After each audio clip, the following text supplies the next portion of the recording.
लुधियाना के सुनील और उसकी बीवी रीटा एक अच्छे और संपन्न परिवार से ताल्लुक रखते थे। एक दिन रीटा की भाभी उसके घर आती है।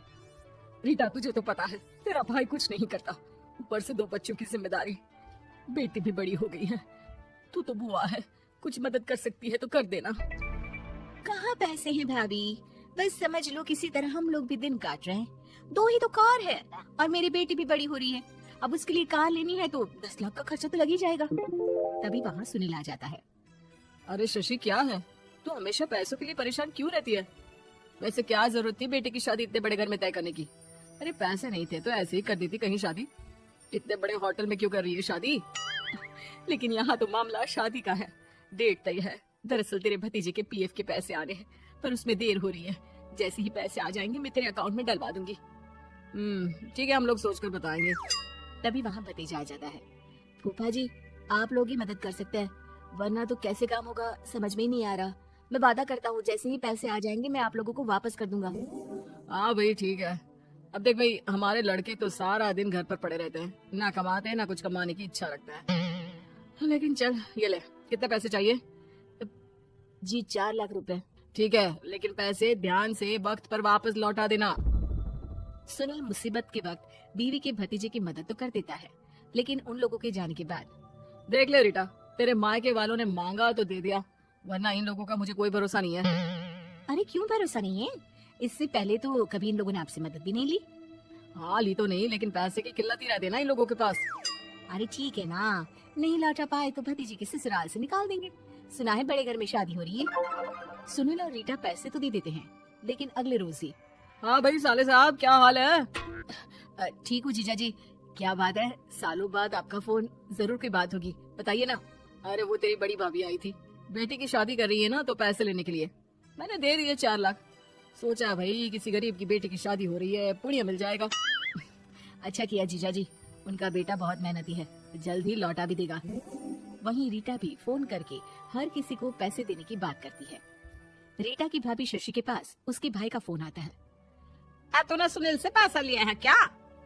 नहीं भाई, सिर्फ बात की है, बोल तो रहा है कि दे देगा।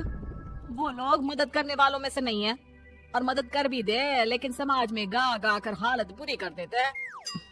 अब गाने दीजिए ना भाई, मैं क्या कर सकती हूँ, मेरे पास कोई ऑप्शन भी तो नहीं है। बेटी की अगले हफ्ते शादी जो है। शशि की बेटी की शादी हो जाती है, लेकिन शादी के 1 महीने बाद ही सुनील का फोन भतीजे के पास आता है। हाँ भाई, शादी तो हो गई हम लोगों की दुआ से। अब देख, ऐसा ही फायदा होता है पैसे वाले रिश्तेदार हो तो। तेरे वक्त पर हम कैसे खड़े हो गए थे, लेकिन अब पैसा लौटा दे भाई। जी मैंने पीएफ के लिए अप्लाई कर दिया था, उसकी नोटिफिकेशंस मैं आपको भी भेज देता हूँ। मुझे लगता है 10 दिन में पैसे आ जाना चाहिए। जैसे ही पैसा आएगा मैं आपके अकाउंट में डाल दूंगा। और ना जी ना, कोई नोटिफिकेशन नहीं चाहिए, पैसा चाहिए पैसा। ठीक है अंकल, बस 10 दिन का समय दे दीजिए। अभी हफ्ता भी पूरा नहीं होता कि भतीजे के पास उसके गांव के दूर के चाचा का फोन आता है। और बेटा क्या बात है, सुनील के कोई पैसे ले रखे हैं तो दे क्यों नहीं देता? हाँ चाचा जी, बात तो हुई थी, 10 दिन का वक्त मांगा है, उम्मीद है हो ही जाएगा। अरे फोन कर रहा है, रोज बता रहा था कि बेटी की शादी में मदद की थी।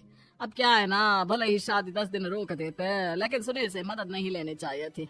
याद है ना, मधु की मदद करके कितना बदनाम कर दिया था उसने पूरे घर को सोसाइटी में। हाँ चाचा जी, मैं भी यही सोच रहा था कि उन लोगों से मदद नहीं लेनी चाहिए थी। कई लोगों के फोन आ चुके हैं। वही रीटा अपनी भाभी को फोन कर देती है। क्या है भाभी, कब पैसे लौटाओगी? पता है ना ये कितना बोल रहे थे, तुम्हारे बोलने पर मैंने पैसे दिए हैं। भाभी अब तो आपके बेटे की कार बेच दो और हम लोगों के पैसे दे दो। अरे लेकिन रीटा, बात तो 3 महीने की हुई थी ना, अभी तो 2 महीने भी नहीं हुए पैसा लिए, थोड़ा तो सब्र करो। नहीं नहीं भाभी, वैसे मेरा बेटा टिक्कू आ रहा है आप लोगों के घर रहने के लिए, उसको अच्छे से खिलाना पिलाना, समझी? भाभी को समझ में नहीं आता कि वो क्या करे। वो बेटे से बात करती है। अरे माँ, इन लोगों से मदद लेकर सच में बहुत बड़ी गलती कर दी। मुझे खुद समझ में नहीं आता कि कैसे इन लोगों के पैसे जल्द से जल्द दे दूं। तभी डोरबेल बजती है और रीटा का बेटा टिक्कू घर में आता है। आओ बेटा, मामी के घर पहली बार आए हो रहने? हाँ पापा बोल रहे थे कि आप लोग पैसे का ब्याज तो दे नहीं पाओगे, तो तब तक मैं यहीं रह लूं। और हाँ, मैं एसी के बिना नहीं सो पाता, आप लोग अपना देख लेना और पैसे जल्दी लौटा देना, क्योंकि मैं थोड़ा जल्दी जाना चाहता हूँ। रीटा का फोन शशि के पास आता है। भाभी पैसे कब तक दोगे? बेटे की विदाई के बाद शशि के घर का माहौल बिल्कुल बदल जाता है। वो हर वक्त बेटे से उसके पीएफ के पैसे पूछती, और पीएफ यानी कि सरकारी काम। आजकल में पूरा 1 महीना और बीत जाता है। भाभी, मैं और ये अमेरिका जा रहे हैं, घूमने के लिए पैसों की बहुत जरूरत है। रीटा, मैं पूरी कोशिश कर रही हूँ कि जल्द से जल्द पैसे का इंतजाम कर दूं, लेकिन पक्का नहीं बोल सकती। तभी सुनील का फोन भतीजे के पास आता है। देख, माना 3 महीने की बात हुई थी पैसे लौटाने के लिए, लेकिन अभी मुझे पैसों की काफी जरूरत है। मैं अमेरिका जा रहा हूँ, तो पैसे मैंने किसी से ब्याज में पकड़ लिए हैं। तू हर महीने 4 लाख का 20,000 ब्याज डाल देना मेरे अकाउंट में। सुनील फोन रख देता है, लेकिन भतीजा काफी परेशान हो जाता है। वो ऑफिस से शाम को घर आता है कि माँ पूछती है, क्या हुआ बेटा? बेटा माँ को सारी बात बता देता है।